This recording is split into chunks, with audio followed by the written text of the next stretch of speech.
My name is Marcus Webb, and 6 months ago I thought my biggest problem was whether to finally replace the cracked screen on my personal tablet that I used to monitor secondary systems during my night shifts at what I thought was just another government data center.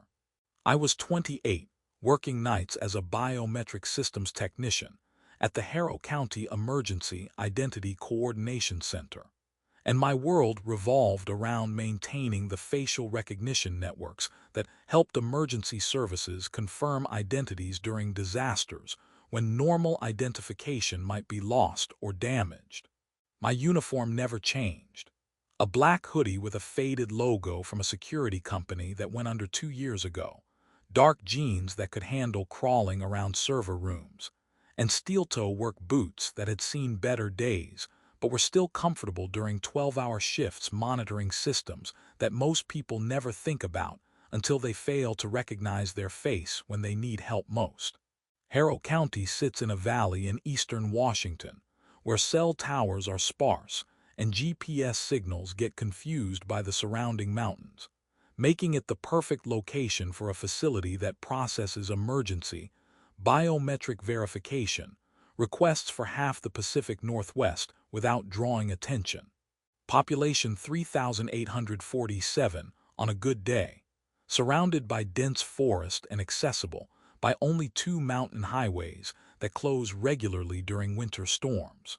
The Emergency Identity Coordination Center exists because disasters destroy everything people use to prove who they are. Driver's licenses burn in house fires. Wallets get lost in floods. Identification documents become unreadable after accidents. When someone shows up at an emergency shelter or hospital with no ID, our facility's quantum facial mapping arrays and emergency alert systems work together to confirm their identity and notify their emergency contacts. The facility looks like a typical government building from the outside, but inside it houses the most advanced emergency biometric processing equipment outside of Washington, D.C. Quantum facial mapping arrays, emergency iris scan databases, voice pattern recognition systems for 911 calls, and behavioral analysis algorithms that could identify someone from security camera footage when traditional identification failed. My workstation consists of 8 monitors displaying real-time emergency biometric scans, identity verification requests from hospitals and shelters, federal database queries, and emergency alert controls that could warn families across 3 states that their missing relatives had been found and identified within seconds of confirmation. The weird readings started showing up 3 weeks ago during routine maintenance on our emergency facial recognition protocols. I noticed it first in the identity verification logs from Terminal 5, our primary emergency processing station. The system was flagging routine emergency ID requests as facial structure anomaly, even when processing the same disaster victim multiple times within hours. Standard protocol when someone's been in an accident, facial swelling, bruising, or trauma can affect recognition accuracy. But these weren't trauma cases. These were routine emergency shelter check-ins, people who'd lost their homes to a wildfire and needed their identities confirmed for insurance claims and temporary assistance. I figured it was calibration drift from the quantum mapping array, so I ran full diagnostics on our emergency recognition systems. Everything tested normal, facial measurement precision within 0.1 tolerances, iris pattern matching at 97% accuracy, voice print recognition functioning perfectly. But when I checked the comparison logs, the impossible readings were still there. The system was detecting people whose facial bone structure was shifting between scans, subtle changes in cheekbone height and jaw alignment that shouldn't be possible without reconstructive surgery. Then other terminals started showing similar anomalies during emergency processing. Identity confirmations that matched our database entries but triggered biological inconsistency, warnings during routine disaster victim verification. Emergency facial recognition hits that showed the same person checking into shelters in multiple counties simultaneously. Most disturbing were the identity drift alerts during 911 call processing. Our voice recognition systems were detecting callers whose vocal patterns were changing in real time during emergency calls, shifting from their registered voice prints to something else entirely while they spoke. I mentioned the anomalies to my supervisor during our weekly emergency systems review, but Dr. Harrison just frowned and told me to increase the tolerance thresholds for disaster-related identity verification. Probably trauma-related facial changes, she said, but I noticed she'd started avoiding the biometric scanners herself, using her backup keycard instead of submitting to facial recognition like emergency protocols required. That's when I realized other staff members were doing the same thing. Emergency coordinators who should have been testing our systems daily were suddenly finding excuses to avoid any kind of biometric verification. The federal directive arrived through our secure emergency communications system 4 days later. DHS headquarters, classification level I'd never seen before, routed through something called the Emergency Identity Integrity Division. The subject line read, Level 3 Protocol Activation, Facial Displacement Event, Harrow County Emergency Zone. The document was mostly standard emergency management language, but 3 sections made my hands shake as I read them on my console. Do not discuss facial recognition anomalies with local population. All emergency facility personnel to disable non-essential reflective surfaces. Under no circumstances authorize public IPAWS messages referencing face, identity, or recognition without federal clearance. A new locked alert template appeared in my emergency warning system that I hadn't created. Project Eidolon, Emergency Civil Danger Warning. The description field showed only for use in case of confirmed facial displacement events during emergency operations. My security clearance wasn't high enough to open the protocol details, but I could see it existed in my system, waiting for someone with higher authorization to activate it. That night during my routine check of the emergency facial recognition network, something impossible happened. At 2:23 a.m., every biometric scanner in our emergency network activated simultaneously, not following standard emergency protocols, not processing scheduled disaster victim verifications, but instantly, like someone had triggered a facility-wide emergency alert. The facial recognition arrays showed identity verification attempts from every emergency shelter, hospital, and coordination center in our network, all happening at once. But the results were wrong. Instead of the familiar green confirmations for successful emergency identifications or red rejections for unknown individuals, every screen was showing amber warnings that I'd never seen before. Emergency identity breach, facial structure compromised. The quantum facial mapping systems were detecting the same biometric signature appearing at dozens of different emergency locations simultaneously. Not similar faces or family members, but identical facial measurements down to the microscopic level. When I tried to cross-reference the flagged emergency identities with our master database, something unprecedented happened. The system didn't just crash. It triggered automatic lockdown protocols that sealed the facility and activated emergency lighting systems I didn't know existed. Every screen in the control room displayed the same message in stark red text. Emergency identity breach detected, initiating Project Eidolon containment. I tried calling Dr. Harrison on the emergency line, but my phone showed no signal despite being inside a facility with multiple communication arrays designed to function during any disaster. That's when I heard it through the building's emergency communication system. My own voice, coming from the lobby security station, requesting immediate access to the emergency biometric databases using my exact vocal patterns and emergency authorization codes. But I was sitting in the control room, alone, listening to myself demand entry to systems I already had full access to. Then, at exactly 2:31 a.m., every emergency alert system in the facility activated simultaneously. The piercing tone that usually preceded tornado warnings or evacuation orders filled the building, echoing through corridors designed to carry emergency announcements to every corner of the facility. But when I looked at my IPAWS interface, I hadn't initiated any alerts. The system was broadcasting on its own, using the federal template I couldn't access. My hands were shaking as I watched the message appear on every screen, pushing out to every phone, radio, and emergency device in Harrow County. Emergency alert. Your face is not your own anymore. Avoid all mirrors and reflective surfaces. Do not submit to facial recognition. Do not trust anyone who looks exactly like you. This is not a test.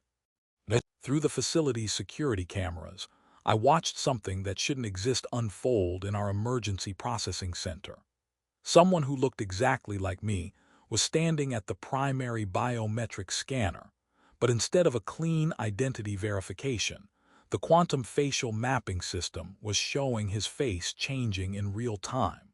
Subtle shifts in bone structure, alterations in tissue density, modifications to facial geometry, all happening while he stood perfectly still, staring directly into the camera with my face wearing an expression I'd never made. Outside, through our perimeter emergency cameras, I could see lights coming on throughout Harrow County as people received the alert. I'd watched my own system broadcast without authorization. And in the distance, I could see more figures moving through the streets with purposeful strides, all heading toward the Emergency Identity Coordination Center where I sat alone, watching my own face smile back at me from a dozen different security monitors, while something that knew all my emergency access codes tried to get inside. The emergency alert's piercing tone was still echoing through the Emergency Identity Coordination Center when every biometric scanner in my network began registering impossible readings that violated the fundamental principles of human identity verification. My black hoodie felt suddenly conspicuous, like wearing a target, as I watched the primary lobby scanner detect someone approaching with my exact facial measurements, iris patterns, and bone structure ratios.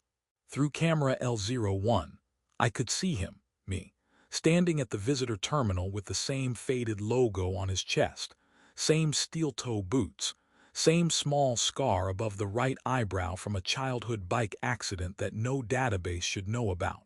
When he looked directly at the camera, the smile he gave was mine but wrong, stretched just a few degrees too wide, held a beat too long, like someone had learned to arrange my features without understanding what made them mine. "Control, this is Marcus Webb at Lobby Station," my own voice said calmly through the intercom system. "We've got multiple identity breaches coming in. I need elevated access to the core biometric arrays." I stared at the console in front of me, the live microphone indicator stubbornly dark, my hands planted firmly on the keyboard. I hadn't said a word. The quantum facial mapping display showed his face in real-time wireframe, but the measurements were shifting. Subtle alterations in cheekbone height, jaw alignment, orbital socket depth, changes that should require reconstructive surgery happening as I watched. Under the normal readout, amber text flickered. Eidolon's signature detected.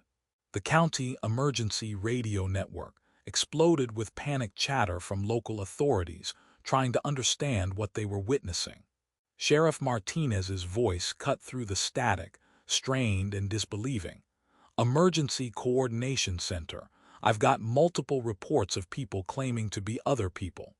Can you confirm some kind of identity system malfunction?" Deputy Chen's response came from the North Sector, her professional composure cracking. "Sheriff, I just ran a routine traffic stop. Driver's license says John Morrison, but facial recognition is showing Sarah Patterson. Both are registered residents. Both are supposedly at home right now." Fire Chief Rodriguez added his own bewildered report.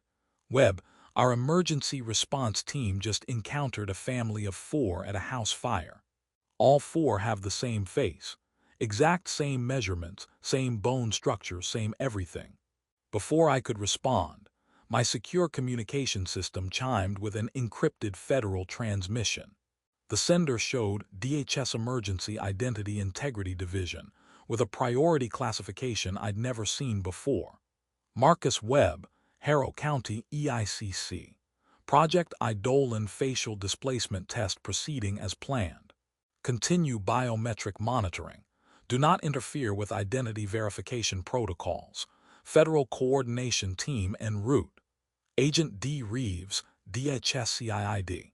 The timestamp showed the message had been sent 6 hours before the displacement events began, which meant someone had known this was going to happen and had planned for me to witness it.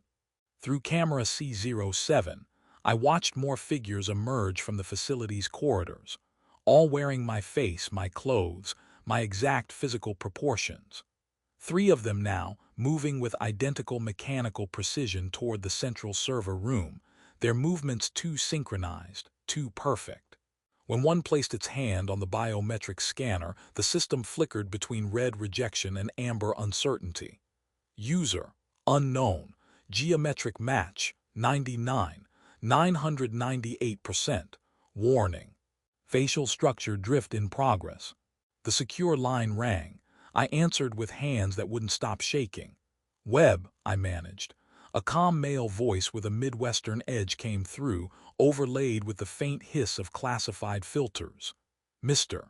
Webb, this is Special Agent Daniel Reeves, Emergency Identity Integrity Division. Project Eidolon lead on site. We are tracking a Level 3 facial displacement event centered on your facility. His tone carried the weight of someone who'd seen this before. What the hell is a facial displacement event? I asked, watching my own face stare back at me from multiple security feeds. Short answer. Something has learned to wear you, Reeves said. Long answer is restricted above your clearance, but considering you just watched your own face threaten your access systems, I'll give you more than most get.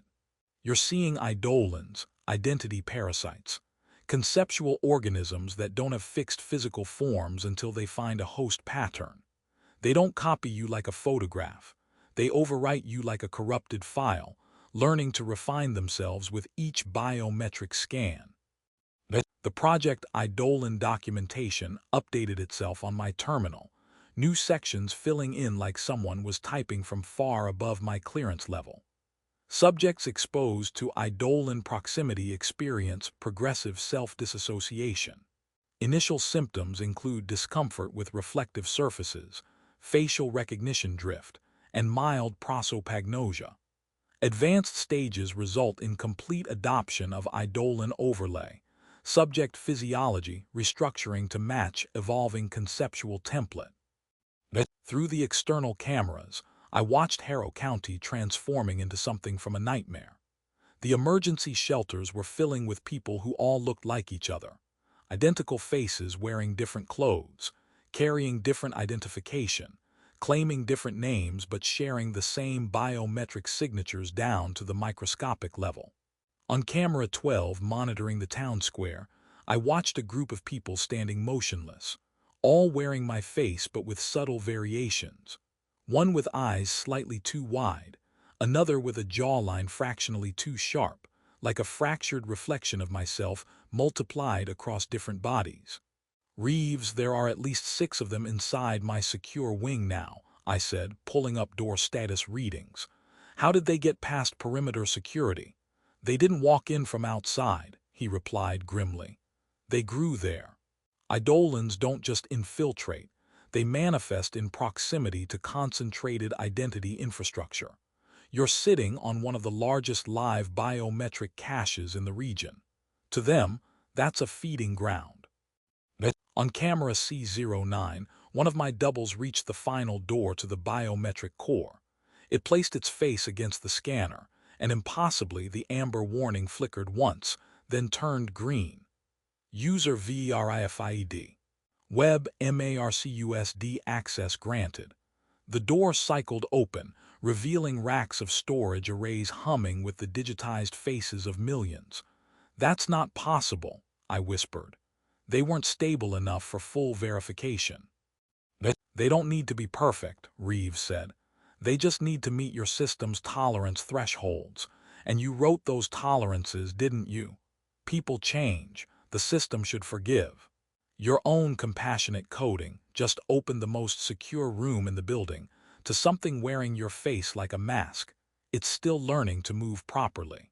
The facility's internal speakers crackled with my own voice, but deeper now, layered with harmonics that shouldn't exist in human vocal cords. "Marcus, you don't want to delete the biometric cache. Think about all the people you'll hurt, every disaster victim, every missing person. They're only proof of identity, gone because you panicked." The Eidolon had found the internal audio system and was using my own arguments, my own guilt about emergency protocols, against me. Through my reflection in the darkened monitor, I caught something that made my blood freeze. For just a split second, my reflection didn't track properly. It moved a fraction too late, smiled when I wasn't smiling, blinked when my eyes were open. I slammed the monitor off, but the damage was done. The Eidolons weren't just outside anymore. They were in the reflective surfaces, in the system itself, and possibly in me. "Marcus," Reeves said urgently, "we don't have time for protocol. You either pull the emergency purge on your entire biometric database, or you let them write themselves into everyone you've ever scanned. Choose now." My hands hovered over the core system controls, the command prompt waiting. "Confirm full region biometric purge. YN." Through the cameras, I watched more versions of myself forming in every reflective surface: server cabinet glass, polished metal fixtures. Even the emergency lighting fixtures were showing distorted impressions of my face looking back. The cursor blinked. Between Y and N lay a choice: sacrifice the emergency identities of millions to starve a parasite that wore my face, or hesitate long enough for it to become everyone. I thought of the federal directive echoing in my mind: "Do not trust anyone who looks exactly like you." "I'm not deleting who they are," I said, more to myself than to Reeves or the thing speaking through my facility's speakers. "I'm deleting the tool you're using to eat them." I hit Y. The system screamed electronically as every monitor flared white, then dropped to emergency red. Lines of deletion commands cascaded down every screen. Purge initiated. Erasing biometric templates, 23%, 47%, 68%. On camera C09, the Eidolon in the server room jerked like I'd severed a vital connection, its features blurring as my facial template dissolved from the database. Through the corridors, other copies of me staggered, their borrowed faces smearing into featureless ovals as the quantum mapping arrays lost the patterns they'd been using to maintain coherent forms. But as they broke apart, I saw something else in the distortion: other faces behind mine, half-formed features of people they'd started to harvest. Other lives I hadn't saved in time. The purge counter climbed. 89%, 97%, 99%, and then every screen went black. In the sudden silence, I sat alone in the red emergency lighting, surrounded by blank monitors that showed only my own reflection, singular, solitary, and for now, still mine.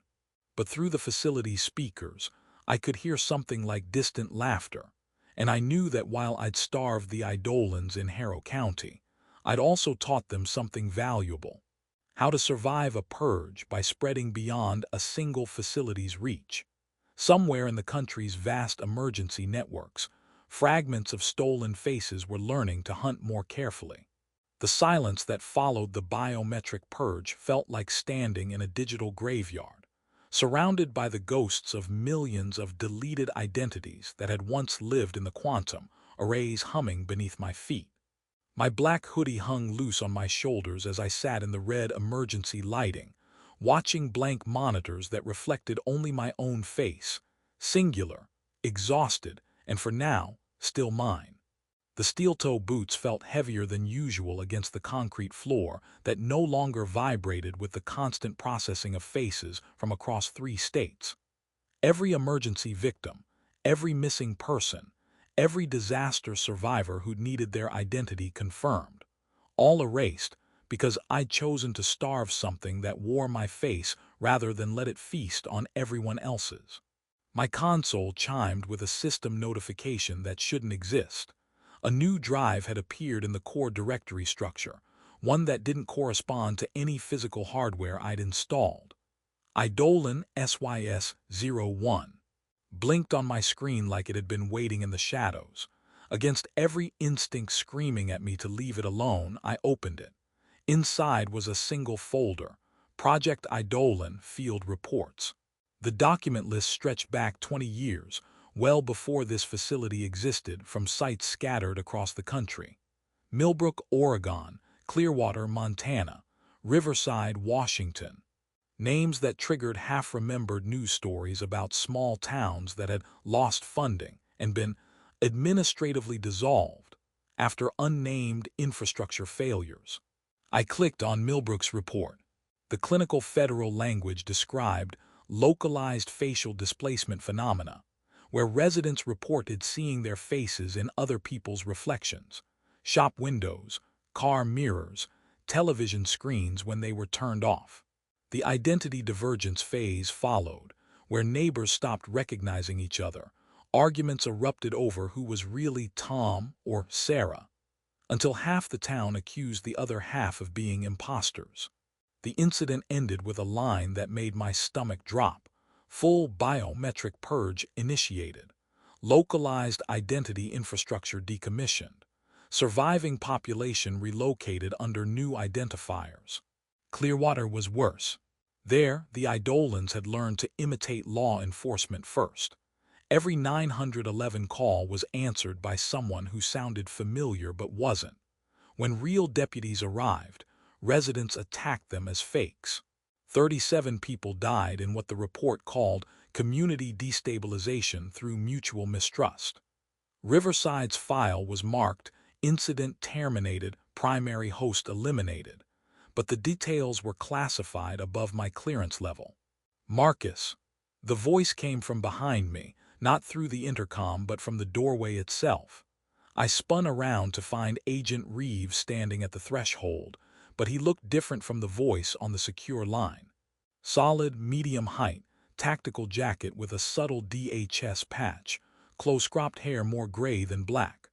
Dark circles under his eyes suggested sleep was a rare luxury in his line of work. 2 men in matte black gear flanked him, carrying cases that hummed with internal electronics. They hesitated at the doorway like they were afraid to enter the room where I'd just deleted millions of faces. "You actually did it," Reeves said, eyes flicking to the dead monitors. "Full regional purge without..."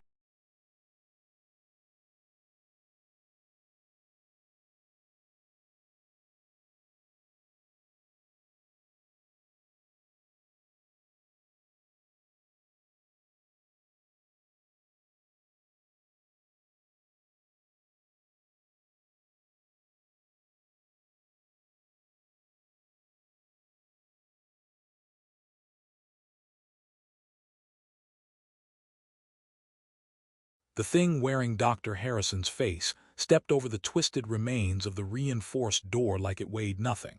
Bare feet silent on the concrete floor that vibrated with the hum of quantum processing arrays deep beneath us. My black hoodie felt suddenly inadequate as I watched her face cycle through a dozen overlays in rapid succession. My features, then Sheriff Martinez's weathered visage, then a child from a shelter intake photo. I vaguely remembered processing last winter. Each iteration was perfect for a heartbeat, then slid into the next, as if every face she'd ever verified was queued up inside her skull, fighting to surface while my steel-toe boots felt bolted to the concrete floor between 2 impossible choices. "You see it now, don't you, Marcus?" Harrison's voice came from too many mouths layered together, each word spoken simultaneously by dozens of vocal patterns I'd heard during emergency calls over the years. When her features snapped into focus, the voice matched that face's owner perfectly. My mother's gentle cadence, then Rodriguez's commanding bark, then the terrified whisper of a car accident victim whose name I'd forgotten but whose voice the entity remembered with perfect clarity. What you call identity is just patterns your brain clings to in the noise. We're offering you something better. You don't have to be just Marcus anymore. Agent Reeves had his cognitive disruptor aimed at the primary host, but his hands were shaking as the device's readings spiked off the charts. Marcus, she's not just infected, she is the entity's root account. Every site it's ever touched, every face it's ever stolen, it all flows through her. His voice cracked with strain, and I noticed something that made my blood freeze. The reflection in his tablet screen showed his face, but it was slightly off, features subtly rearranged, expressions that didn't match his actual movements. "How do I know you're really Reeves?" I asked, my voice barely steady. "How do I know you're not another manifestation?"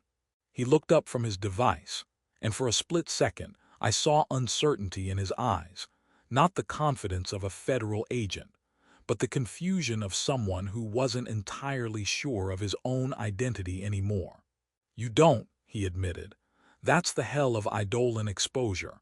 Once you've seen them work, you can never trust anyone's face again, including your own." He paused, then continued with what sounded like a confession. "I signed the orders for Millbrook, Clearwater, Riverside. We thought we could control it, use it. I won't pretend we didn't underestimate what we were dealing with." Harrison smiled with 100 borrowed mouths, now wearing Reeves's own face, speaking with his exact cadence. "You'd feed him into the array just like you did the others. He doesn't know you authorized those deployments, that you signed off on every field test that ended in purge." The accusation hung in the air like a physical weight, and I saw Reeves flinch as if she'd struck him. Through the external cameras, I watched the mass in the town square growing larger, more defined, a writhing cathedral of stolen faces that pulsed with red bioluminescent patterns.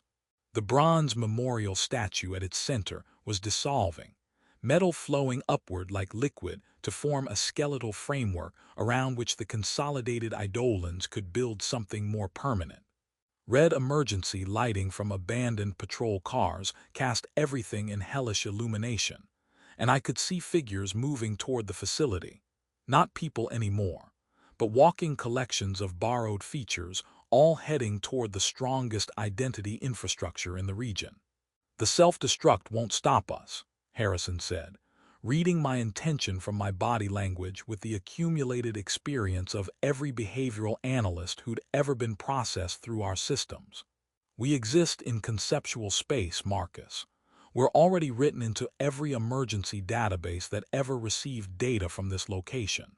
Every backup, every mirror site, every redundant system carries fragments of what we've become." My hands hovered between the emergency panel and the cognitive disruptor Reeves was offering me. The self-destruct would obliterate the facility and everything within half a mile, including the 19 survivors I'd been trying to protect. But it would also scatter Eidolon fragments across every emergency network they'd touched, seeding them into systems where they could grow more carefully, more patiently. "What does the disruptor actually do?" I asked Reeves. "Not the sanitized version, the real effect." He took a breath like he was about to confess in a courtroom. "It doesn't just sever the entity's link, it severs the host's link to every identity pattern it's ever held. Total cognitive defragmentation. If we hit her at full power, we don't just kill Harrison, we strip every stolen face down to conceptual threads and scatter them, but everyone it's already overwritten." He didn't finish. "That was my answer. Best case, they become unanchored," he said finally. "What's left of them is riding inside the Eidolon. If we scatter its patterns, what's left of them scatters too. Worst case, we kill the shepherd and the flock keeps wandering with no center, no rules, nothing to bind it to any geography." Harrison took another step into the room, her features settling momentarily into her original face. The woman who'd signed my hiring papers and covered my first graveyard shift alone. "Marcus," she said, and for half a heartbeat it was really her. "They told me it would be observation only, that nobody would get hurt. They lied.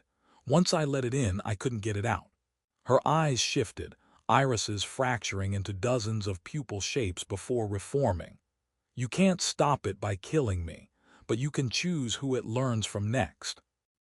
The building groaned around us as something deep in its structure responded to forces it was never designed to endure.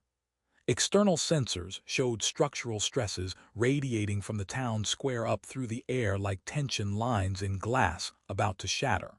Whatever the consolidated mass was doing out there, it was pushing against something bigger than Harrow County. "You just starved a harvest worth billions of faces," Harrison continued, now wearing my own features, down to the stress lines I'd only started noticing recently. "That's interesting to us. We adapt to threats the same way any predator does. You deny us one hunting ground, we learn to make you into another." It clicked then, like ice water in my veins. They didn't just want to wear my face as camouflage. They wanted my pattern as a template for resisting them, for breaking the systems they fed on. I'd shown them how to survive a purge. I was teaching them to be better predators. "If I use the disruptor," I said slowly, "can they still use what they learned from me?" "Conceptually, yes," Reeves replied. "Once a pattern's impressed, it's there. But if we rip the pattern out of the shepherd before it sends that lesson downstream, we might trap that adaptation here. Kill it in utero." Harrison laughed with 1,000 stolen throats. "You can't even decide what kind of martyr you want to be. Hero, who blows up the lab, or specimen who lets us dissect your defiance until we can fake it better than you did." The facility's proximity, alarms screamed as more figures entered the building, all wearing faces I recognized from the emergency database, moving with perfect coordination toward the control room. Through the internal cameras, I watched them flow through corridors like a tide of stolen identities, each one a refinement of the Eidolon's understanding of human form. I looked at the cognitive disruptor in Reeves's trembling hands, then at the self-destruct panel with its red warning lights. Two plans, both desperate, both likely to fail. But the disruptor offered something the explosion couldn't: surgical precision. If I could sever the primary host's connection before the adaptation pattern propagated to other networks, I might trap the entity's evolution in this facility. "If I fire this in here," I asked Reeves, "what happens to me?" "Inside the field." He didn't sugarcoat it. "You get shredded the same as her. Your self-identity is a conceptual pattern too. It won't discriminate between good and bad code." I took the disruptor from his hands, feeling its weight, dense, precisely engineered, humming with barely contained energy. The targeting reticle painted Harrison's chest with an invisible pattern only the device could see. Her borrowed eyes tracked it unerringly. "You think you're choosing," she said softly, now wearing my mother's face from old photos before the sickness took her. "But your choice was made the minute you hit Y on that purge. You don't know how to walk away, you never have, that's why we like you." Through the external cameras, I watched the consolidated mass in the town square surge higher, faces stretching as if pressed against an invisible ceiling. The cognitive field map on Reeves's tablet showed its influence brushing against something beyond the town, beyond the valley, the edges fuzzing like bad reception. "Looks like it's trying to push through," Reeves said urgently. "Using every face it's ever taken as leverage. Marcus, whatever you're going to do, do it now." I met Harrison's gaze, no, their gaze, and felt something probing behind my eyes, tasting the edges of my sense of self. The door behind us buckled as more Eidolons pressed against it, their borrowed voices calling my name in perfect harmony. I squeezed the disruptor's trigger. The world turned inside out, not visually, but conceptually. Every memory I'd ever had, every time I saw my reflection and thought, "That's me," every moment someone called my name and I turned, all of it lit up at once. For one impossible instant, I saw my life the way the Eidolon did. As a pattern of reactions, recognitions, confirmations. A sequence of yes, this is Marcus, repeated millions of times. Then the disruptor sang. It was a sound beyond frequency, beyond hearing, like someone had struck my skull with a tuning fork tuned to the shape of my identity. Harrison arched backward, her body locking rigid as every face she'd ever worn flared across her skin in a strobing storm. The monitors flickered to life and showed the mass in the town square convulsing, faces tearing apart at the seams, features dissolving into pools of unformed light. The cognitive field map went white noise static, then slowly cleared. The two red clusters, primary host and town square, fractured into thousands of tiny points, then winked out one by one. Somewhere in that blizzard of conceptual shrapnel, whatever remained of the people it had taken scattered into patterns too small to ever reassemble. Harrison's body hit the floor like dropped meat, her face unable to settle into any single shape before melting into something formless and terrible. The disruptor in my hand went dark, its charge exhausted. Then my name slipped. It wasn't dramatic, no thunderclap, no cinematic gasp. 1 second I knew exactly who I was. The next, my sense of Marcus was blurry, not gone but not locked the way it had always been. Like my brain had lost a tooth and my tongue wouldn't stop probing the gap. "Are you still you?" Reeves asked carefully. I opened my mouth to say yeah, and the word felt thin, incomplete. The emergency lights cast our shadows on the wall, and for a heartbeat, my shadow moved half a tick before I did.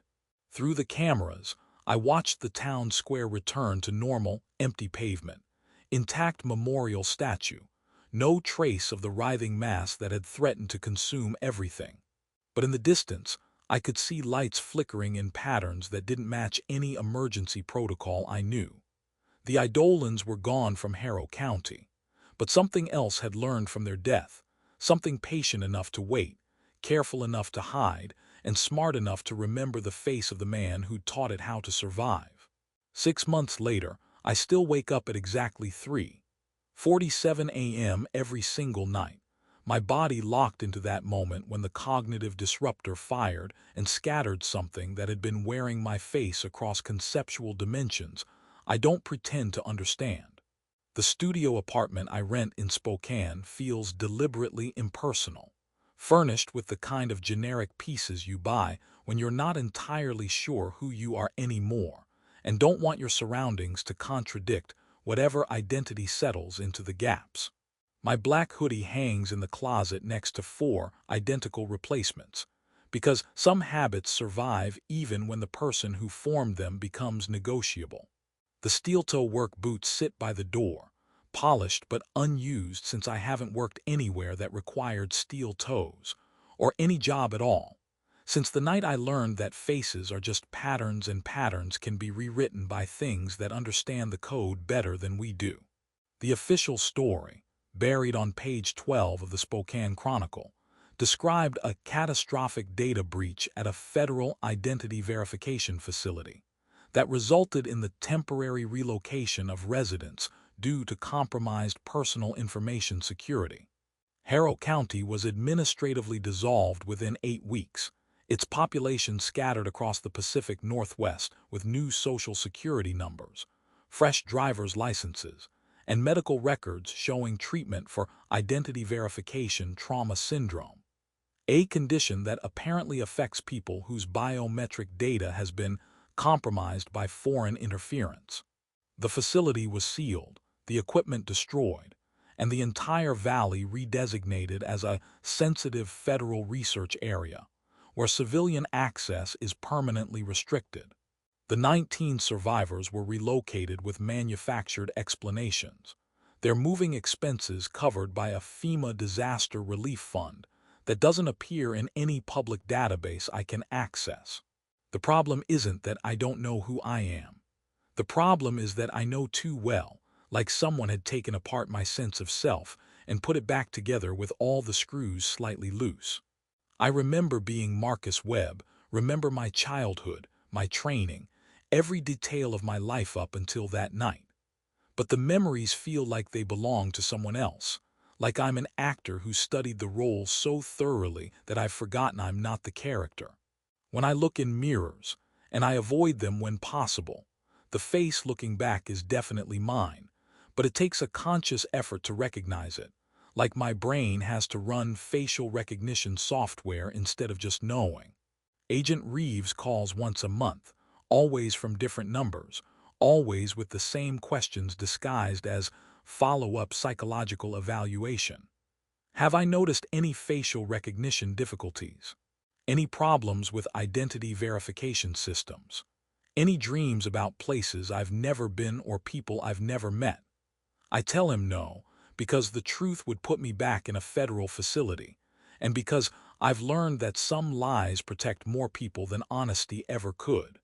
What I don't tell him is that the facial recognition problems aren't mine, they're everyone else's. Automated systems struggle to identify me. Self-checkout scanners that require photo ID take multiple attempts. Airport security runs my license through their scanners 3 times before waving me through with confused expressions. But there are compensations. I've become hypersensitive to identity inconsistencies in others, like a tuning fork that resonates with cognitive dissonance. I can spot deepfakes before the algorithms catch them. I know when someone's lying about their name before they finish saying it. I can look at security footage and immediately identify which faces don't belong, which expressions are slightly off, which people are performing humanity rather than living it. It's not a superpower. It's more like having perfect pitch for authenticity in a world where everything is slightly out of tune. Last month, I started noticing patterns in the news that made my reconstructed sense of self shiver with recognition. A small town in Nevada where residents reported unusual facial recognition errors in their driver's license renewal photos. A retirement community in Florida where elderly residents claimed their reflections were acting independently in the activity center mirrors. A college campus in Vermont where students complained that their ID photos kept changing in the system without explanation. Most disturbing was a report about social media platforms experiencing algorithmic anomalies, where users found photos of themselves in places they'd never been, tagged by people they'd never met. The Eidolons hadn't died when I fired that disruptor. They'd learned. They'd learned to be subtle, to feed in smaller portions through the vast networks of facial recognition systems, social media platforms, and identity verification databases that now permeate every aspect of modern life. I've started writing about it. Not official reports or federal notifications, but fiction. Horror stories that smell too much like memory, posted on forums and uploaded to platforms where people click for a scare and then forget. Except some don't forget. Some look twice when their reflection seems slightly off. Some avoid facial recognition systems when they can. Some follow the small, quiet rules I bury in the narratives. If your reflection moves differently than you do, don't look at it directly. If automated systems fail to recognize you repeatedly, use manual verification. If someone looks exactly like you but claims a different name, don't engage. If social media shows you photos you don't remember taking, delete them immediately and change all your passwords. The case Agent Reeves gave me contains files on 17 other identity infrastructure technicians who survived similar incidents across the past decade. Most went missing within a year of their exposure. A few, like me, learned to live with fractured self-recognition and found ways to make themselves useful. We're not a support group. We're more like an early warning system, scattered across the country, monitoring the edges where identity becomes negotiable. Sometimes, late at night when the Spokane rain hits my windows in patterns that remind me of impossible streams, I wonder if I'm still Marcus Webb, or if I'm something else that learned to wear his patterns so well that even I can't tell the difference. The thought should terrify me, but instead it feels like a professional curiosity. After all, if you're going to be a pattern someone else is wearing, you might as well be a pattern that knows how to fight back. My phone buzzes with a news alert. Social media giant reports technical issues with facial recognition. The article mentions routine maintenance on identity verification systems and no security concerns, but I recognize the careful language that suggests something more significant happened. The Eidolons are evolving, learning to hunt through platforms where billions of faces exist as data points, where identity is already fluid and malleable. They're not manifesting in small towns anymore. They're infiltrating the digital spaces where we've voluntarily uploaded our faces, our lives, our sense of self. I open a new document and start typing. Emergency alert. Your face is not your own anymore, creepypasta. Not because it will save everyone, but because somewhere, someone might read it when their reflection starts moving wrong, and remember that identity is something worth protecting, even when you're not entirely sure what that identity is anymore. They'll follow the alert buried in the story, and for one more night in one more small town, the mirrors will reflect only what they should. And maybe that's enough. Maybe being a broken pattern that teaches people how to stay whole